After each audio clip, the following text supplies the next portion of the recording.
આ ડુંગળીના કેટલા મણ ડુંગળી છે ત્યાં કોમેન્ટ કરજો. અને આજે આટલી લણી છે, બીજી કાલે આજે આપણે વ્લોગ બનાવવાનો છે ડુંગળી વિશે.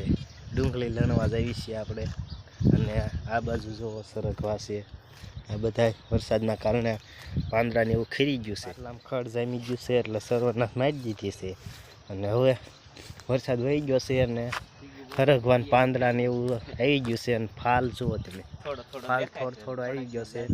હવે આમાં લોટરી મારીને પાળા બાળા બાંધી દેવી, પછી પાવી એટલે પાંદડાને એવું આવી જાય અને ફાલ આવી જાય, પછી શીંગું બંધાવવાનું શરૂ થઈ જશે. અને આ છે તુર. આ તુર વાવી છે મોડી છે. આ છે સુરતી પાપડી.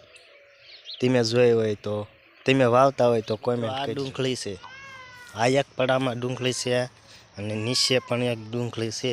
આ પડામાં થોડીક મોટી મોટી થઈ છે, જો આવડી છે. અને નીચે ખાડામાં છે, ત્યાં આજે લણવાનું ચાલુ છે. હમણાં ત્યાં જઈને બતાવું. બન્યા રહીજો આપણા વ્લોગમાં. આપણે આ જામફળમાં હારવાર જોઈ લેવી, જામફળ પાકી ગયા છે કે નહીં, તો ખાઈ લેવી અત્યારના પોરમાં.